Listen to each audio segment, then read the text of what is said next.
本视频由阿米洛鸳鸯娘机械键盘赞助播出，键盘艺术家阿米洛。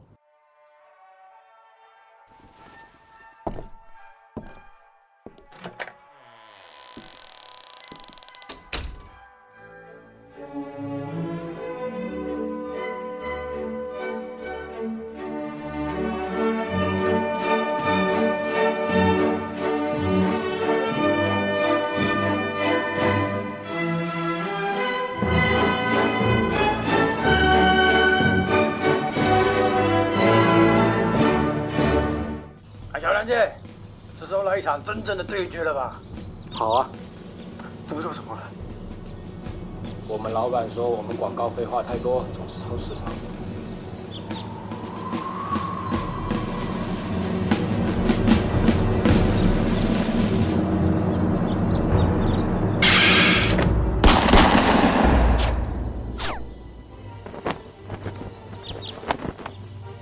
你是想找这个吧？怎么回事？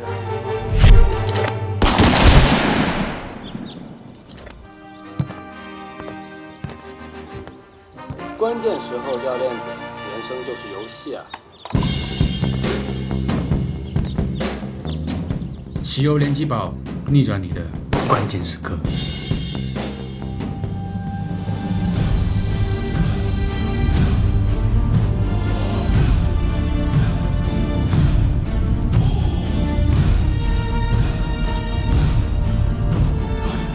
全宇宙的华人玩家，各位好，我是聂俊。我这把小刀终于又到了最应景的时刻了。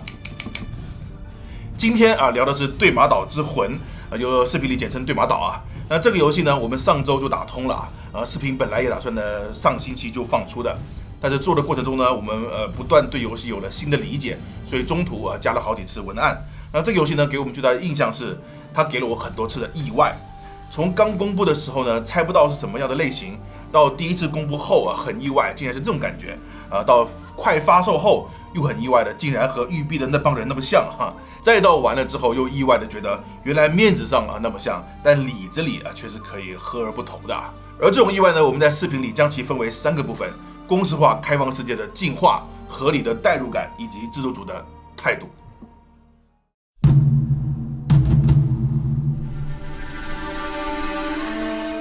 第一段我们聊的是它如何优化公式化开放世界的游玩过程。先来聊聊最重要的游戏模式。很多人一开始以为对马岛会是和战神一样的线性游戏毕竟早期几个预告片看起来很像嘛。结果临近发售的几个预告片才发现是个武士信条，一票人表示大失所望认为游戏要崩了。连我也有点失望，毕竟这种玩法实在是太多了。后来想，他们的开发商Sucker Punch本来就是开放世界游戏的老司机啦，那对马岛做成了公式化开放世界也就不奇怪了标志性的据点清理，大量的收集要素，装备升级，一个接一个的支线任务，可以潜行，可以硬刚，跑酷、攀爬、潜水、星眼，一看就是老阿萨辛啦。除了没有信仰之月，这货看起来还比英灵殿更他喵的有阿萨辛的味，而且还是在英灵殿之前发售，育碧医生这下压力大了然而我说这些并不是为了吐槽对马岛，相反的，同样是公式化开放世界，为什么其他作品近年来饱受批评，而对马岛却能收获普遍好评呢？那包括我在内，很多对这个模式开始反胃的玩家都玩得津津有味，各种原因值得我们好好思考。开放世界说到底就是在地图上以点为单位铺成任务，所以设计的逻辑就是处理好玩家与任务点的交互关系。那过去饱受批评的公式化的做法就是一堆问号全部打包丢出来，要去哪里自己选。随着开放世界越做越大，任务越搞越多，本质上就是一味的增加点的数量和种类。但其实玩家不管选哪一个都是一样的味道，那次数多了反而就选得烦了。荒野之息同样是自由的开放世界，但它之所以被人称道，就是因为通过精心设计的大地图，把很多点连成了一个面。地图本身也就成为了关卡设计的一部分，玩家不需要刻意的去开地图，也不需要刻意的选择去哪，就能自然而然的被游戏引导至设计好的路线。再加上每个点本身的质量够高，体验自然就有了质的飞跃。对马岛的开放世界虽然不能和荒野之息比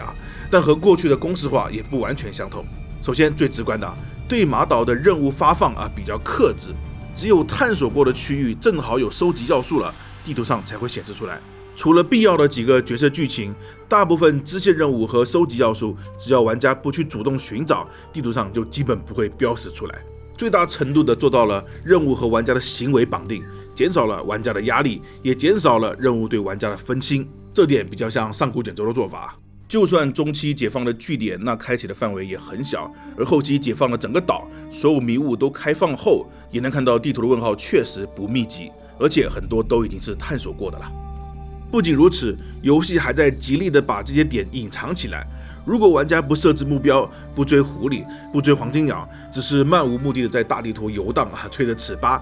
会觉得很难发现新的目标，仿佛地图上的那些问号全都消失不见了。而很多元素就不是为了让玩家发现而设计的，甚至是制作组故意隐藏起来的。温泉村的婆婆告诉我，看到升腾起来的热气就表示那里有温泉，结果我愣是没有靠热气找到过一次温泉，怎么都藏得跟蘑菇队长似的这样的一大好处就是对马岛追求的意境实现了，一大片的芦苇丛，满地的红叶，一望无际的彼岸花，类似的场景随处可见，让人心旷神怡。这种单一元素重复形成的大色块的艺术美感是对马岛的一大特征。为了达到这种美术上的纯净，对马岛的地图就需要削弱功能性。荒野之息那种把地图作为关卡来设计，或者刺客信条那种老远就能看到收集要素的，都不适合对马岛的风格。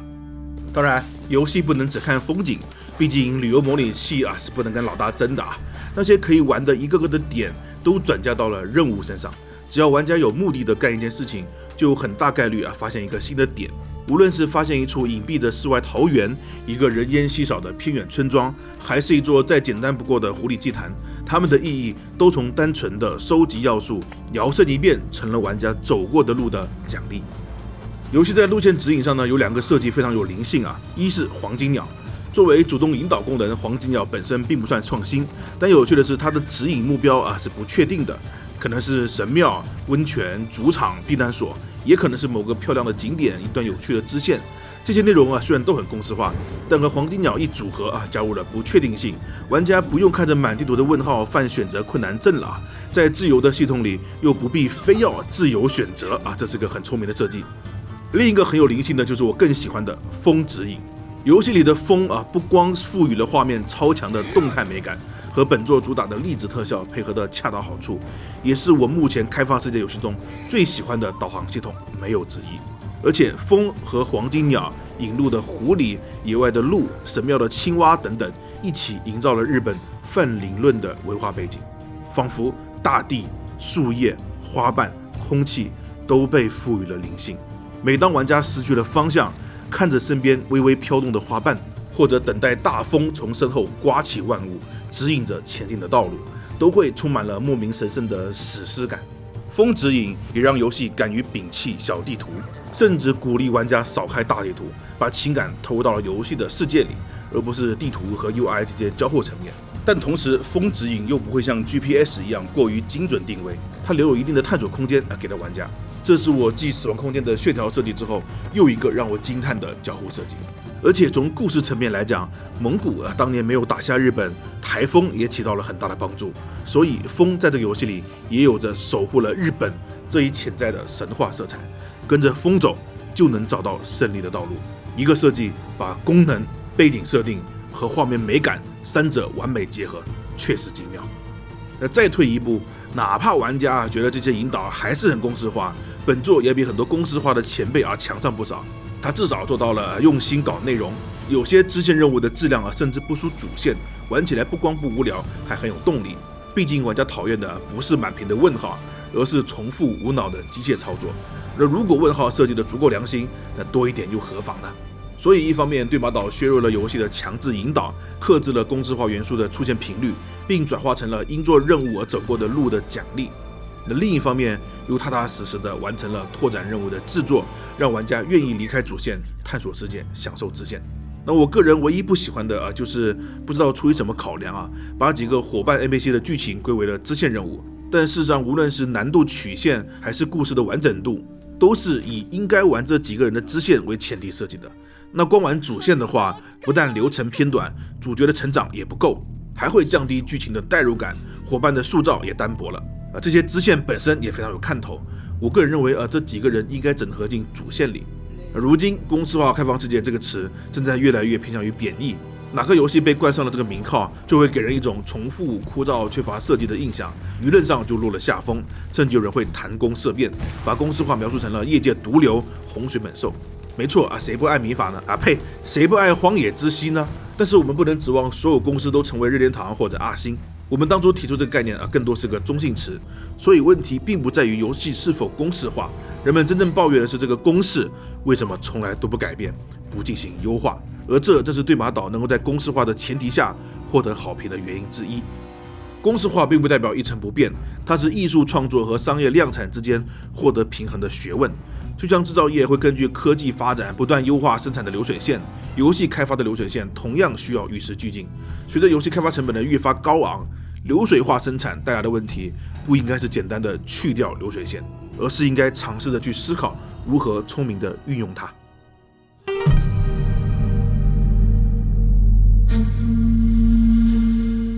第二段我想聊的是对马岛控制住了开放世界的情感。先吐槽一些毛病对马岛是索尼的第一方大作，但这货的过场演出算是比较水的人物表情和地平线一个毛病，梆硬。中文字幕还是按照英文来翻译的，如果略听得懂一点日文再看中文字幕会非常难过，而且嘴型也没有匹配日文。但是呢，听一群日本人讲英语，感觉也很别扭。所以就是3种语言体验都不完美，看来这个游戏日化和汉化是同时进行的。游戏里真正称得上的演出的过场并不多，大部分时候呢，角色说话都是站桩对话。那为了避开僵硬的表情，很多时候还会切换到远景。但那些为数不多的演出，其实表情也还挺细腻的。那可见制作组不是做不出来，而是为了成本的考量。那加上远景对话的镜头又挺有电影感的也算是兼顾了成本和艺术的聪明选择吧。那尽管演出是节省了点但是对马岛在游玩的层面上却是一款很容易让人融入其中，用很浓的情绪去扮演角色的游戏。这得益于玩家的代入感与角色的行为非常统一。那过去的刺客信条多少都存在一个问题剧情上把角色描述成了刺客，告诫我们要低调行事，要藏于黑暗，要服侍光明。但实际的玩法又因为顾及市场需求，不断的加入斗战神的内容，导致我们一边在剧情里面装斯文，一边又在战斗中大杀四方，逼得玩家都想出了只要把人杀光就等于没人发现这种自嘲式的解释。到了英灵殿干脆连装都懒得装了虽然最后大家还是该买的买，该玩的玩，但这个矛盾的存在会从心理层面上影响玩家，到底是在操控一个角色，还是扮演一个角色，这两者的代入感是完全不同的在现在硬刚和潜行这对海尔兄弟普遍被捆绑销售的当下，对马岛借助了自己的题材的优势，巧妙地将这个矛盾圆了下来。传统、勇气、荣耀，堂堂正正。游戏从一开始就不停地向玩家灌输这个刻板到不讲道理的武士道精神，哪怕这意味着要80人正面对抗上千人的自杀式攻击，武士们也不能有怨言。暗杀、毒杀、背刺这些偷鸡摸狗的行为，都是对武士道的亵渎。所以玩家所扮演的近景人自然也崇尚了武士道。但现实是，蒙古人压倒性的兵力让他所坚持的信仰变成了一种愚昧。那为了拯救家园，他必须舍弃信仰。对马岛最有趣的地方，就是把主角纠结是否遵守武士道的过程给描写了出来。游戏初期近景人甚至会拒绝潜行暗殺，像都督一样扯着个大嗓门就上去正面对刚，由此引出了游戏的对峙系统。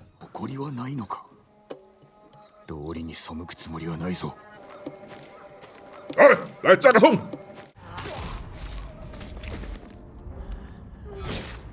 要不还是暗杀吧。真香！这种矛盾的心理斗争呢，赋予了玩家选择战斗方式的合理性。因为无论我们选择是坚守武士道至高荣耀的信仰，还是戴上鬼面为百姓而堕入鬼道的觉悟，剧情上都有很饱满的情感去支撑这个行为又是一个把故事背景和工人结合得很好的例子。但游戏的名字毕竟叫对马岛之鬼，所以最后走向鬼之道是剧情预设好的。好几个关卡也强制玩家无法贯彻武士道，不像萨克胖举之前的声名狼藉可以选择正邪道路。虽然是少了点选择，但好处是能花更大篇幅来演绎主角变化的心路历程。更加有戏剧性，更加有张力，也更加合理。这在游戏中后期的主线剧情上非常加分啊！我不入地狱，则众生入地狱的使命感非常强烈，异常的热血。但作为对比的是，主角的名字叫人，每当做主线的时候，大标题都是人之道，但实际的剧情却是不断走向鬼之道。这里是个双关语啊，既是主角名字的人，也是仁者爱人的人，而人既是鬼，鬼道即是人道。这里面的意境很值得各位去细品一下。第二个玩家代入感与角色行为统一的点，更是值得大大的点个赞啊！开放世界游戏经常遇到的最大问题就是，主线好不容易营造的情绪，很容易被支线小游戏、收集要素给冲淡。我们老是拿王子无心复国、沉迷钓鱼玩梗，但这并不是王子一个人的错，是很多开放游戏的通病啊！就算不钓鱼，还可以打牌呀，还可以捡垃圾啊，还可以观光著名景点啊，等等，太多事情可以做了。不务正业是开放世界很难摆脱的梗。但对马岛虽然也是开放世界，也有很多事情可以做，但这些事情都扣紧了主要的目标，击退蒙古人。首先，游戏不会有钓鱼、赌博、逛窑子这些天然就欢乐的事情，但哪怕是做牌具、泡温泉，看上去比较休闲，也赋予了让身心恢复宁静，是为了更好的杀敌这个意义。牌具里总是透着一点对生命无常的悲悯，泡汤时也会省思过往的人事物。还有砍竹子是为了锻炼定力，参拜神社和狐狸祭是为了寻求神明的保佑。巫女小姐姐也解释是为了防止蒙古人的侵害，才烧断了所有神社的桥梁。寻找传说装备和招式时，会一再强调是为了不让他们落入蒙古人之手。就算是去强化一下装备铁匠也不忘 diss 一下蒙古。而所有支线也都围绕着抗击蒙古而展开。我更舒服的是，在整个游戏里没有出现男女情爱没有刻意的加入恋爱脑。果真武士心里是没有女人的，有武士刀就行了。难怪这游戏的武士刀都做得那么的精美，对于刀剑爱好者来说绝对是享受啊。总之，制作组一来很克制的选择支线的种类，二来给每个行为都做了合理的解释，让对马岛不管是做任何支线，不管离开主线多久，都还是会把情绪的矛头指向蒙古人，都还是保持着浓浓的悲痛之情，没有罔顾国家的生死存亡，甚至很难看到主角露出放松的表情更别说笑容了。整个游戏从头到尾都贯彻着一股哀伤的气氛，这种气氛的统一和把控，对于开放世界来说有着重大的意义。加上主角从武士转变成战鬼，那既感慨又热血的过程，更是能让玩家很深刻地带入角色。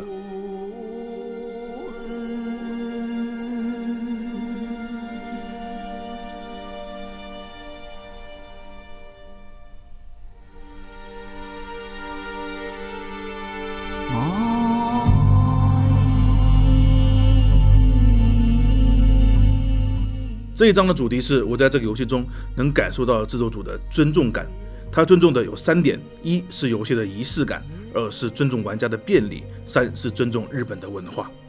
先说潜行潜行是我比较想吐槽的本作的潜行太简单了，特别是摸清楚了敌人超低的 AI 之后都不能叫 AI 了，而是 AS Artificial Stupid。这个就算是调到最高难度也是改变不了的隔个帐篷，敌人就变成了笼子，爆炸都听不见。只要没发现我，不管身边死了多少人，都一定不会杀人质。猥琐一点，用弓箭能够灭一整个军团，箭师还到处能补充。各种战鬼道具也强大的有点过分4支置换吹箭能够灭了大部分敌人如果让村民大面积种植彼岸花，我能反攻征服整个蒙古所以我其实是更愿意正面冲杀的不是因为我有武士道精神，而是杀人真好玩哈哈哈哈哈哈。对马岛的正面战斗系统并没有多少深度，毕竟不是纯动作游戏，但架不住它很装逼虽然没有完全照搬某个剑术流派，但它把现在大多数的古流剑术进行拆分再整合，融合成游戏里的样子。比如最基础的攻击和对付刀剑的第一个架势，就是结合了制定居合以及柳生新音流的动作。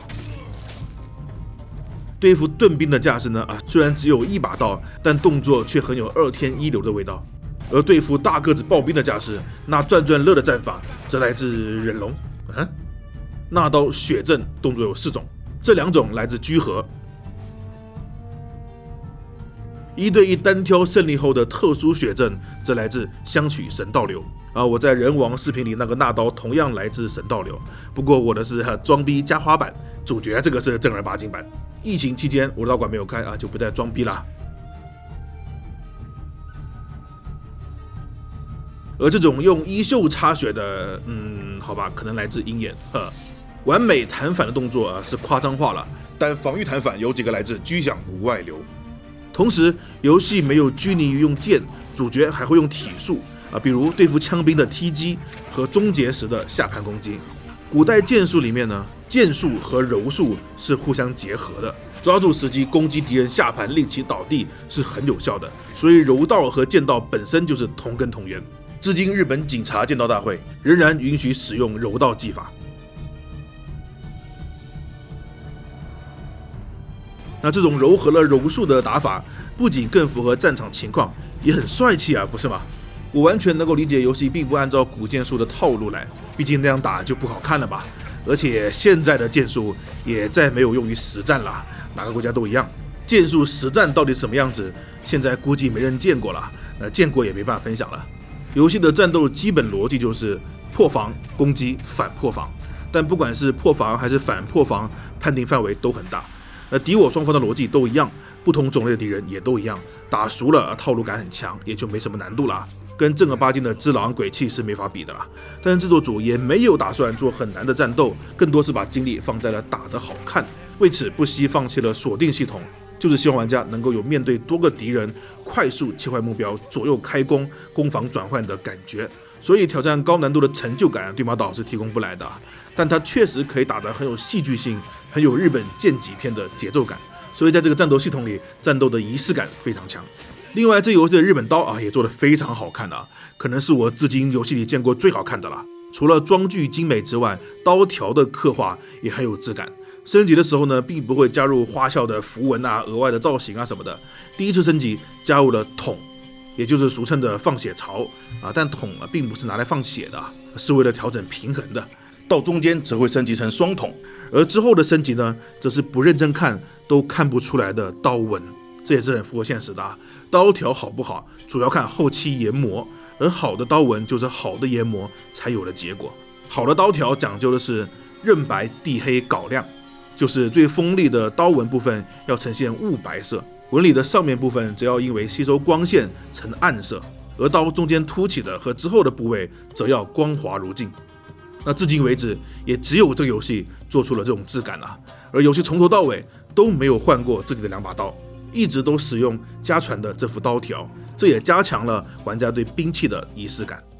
更有趣的是，家传的刀条不能换，但其他装具可以换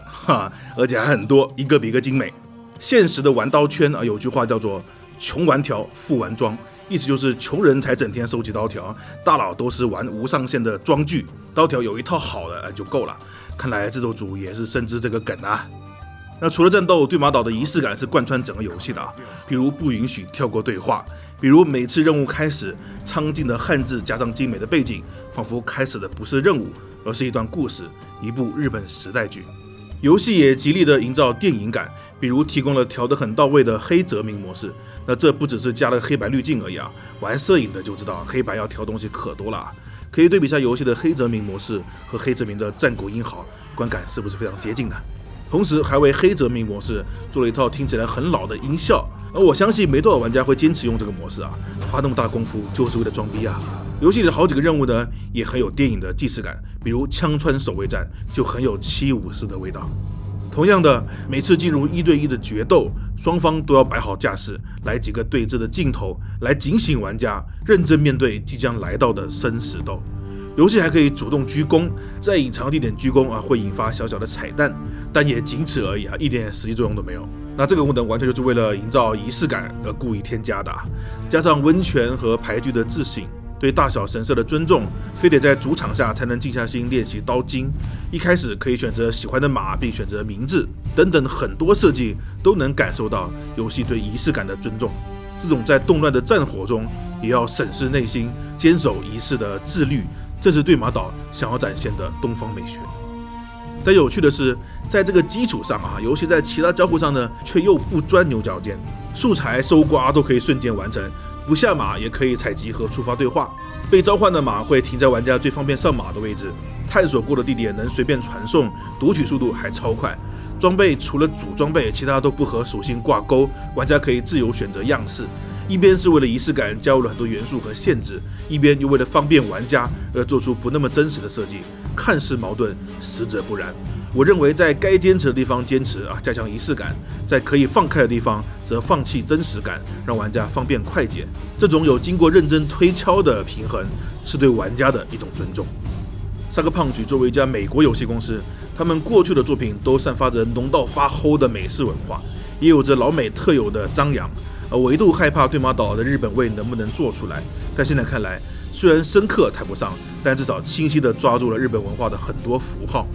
事实上，日本文化现在的样子并不是日本历史原有的样子而是大航海之后，日本按照欧美人喜欢的感觉去强化输出。比如说游戏里一直强调的武士道其实现实历史里的武士也没那么刻板。因此，日本现在极具美学的文化是日本和欧美正向反馈共同营造出来的。日本并不是文化最特殊最多的，但日本确实是最会归纳总结、去糟粕取精华并进行包装的。但这也是因为欧美很喜欢用自己的文化去理解别人的文化。但这次对马岛呢，Sucker Punch并没有过多的用自己的审美去改编现在已经成型的日本符号。所有的角色都不会超帅，但也不是很丑的模板亚洲脸，没有欧式的骑士与爱情，没有激动人心的演讲，没有调节气氛的幽默也没有美式的自我和张扬，而是处处透着谦卑和内敛。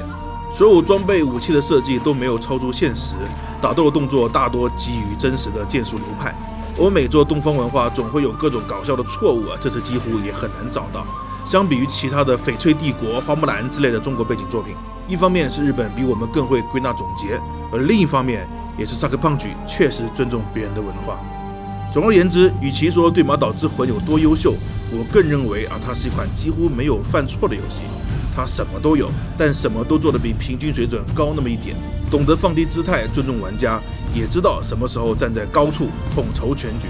配合上开放世界少有的剑戟片时代剧的风格，既有卖点，又没有明显的缺点这对一个商业游戏来说就是难能可贵的。在未来的几年里，我相信这个游戏会成为很多类似定位的开放世界游戏非常值得参考和借鉴的开发标准。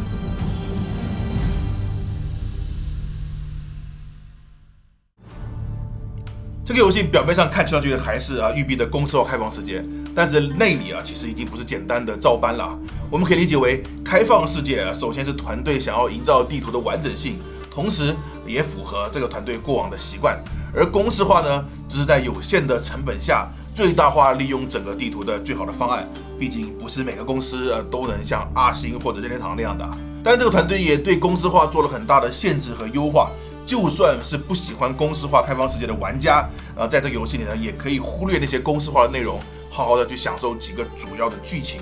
所以它的核心体验并不是育碧那种自由的到处跑自由的去游历历史景点那种感觉反而是不那么自由的去扮演一个武士的故事。而这个过程呢，不管是体验、情绪、剧情都非常到位。所以如果你不是反感日本武士题材，那我觉得这个游戏是今年比较意外的值得尝试的游戏。你可以体验一个虽然并不是全方位业界顶级，但是整体都超出平均水准的一个把控得很到位的游戏。那最后还是广告一下我们的淘宝最近我们的各种设定集都卖得特别好喜欢设定集的千万不要错过好，跟朋友都在，我是聂俊。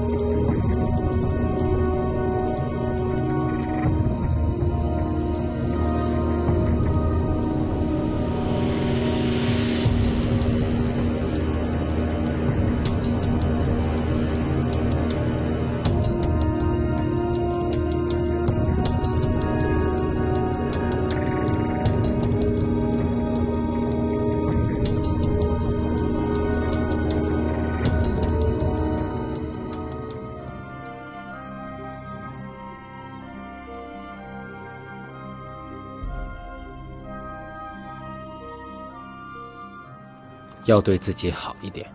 快换个新键盘吧。键盘艺术家阿米洛。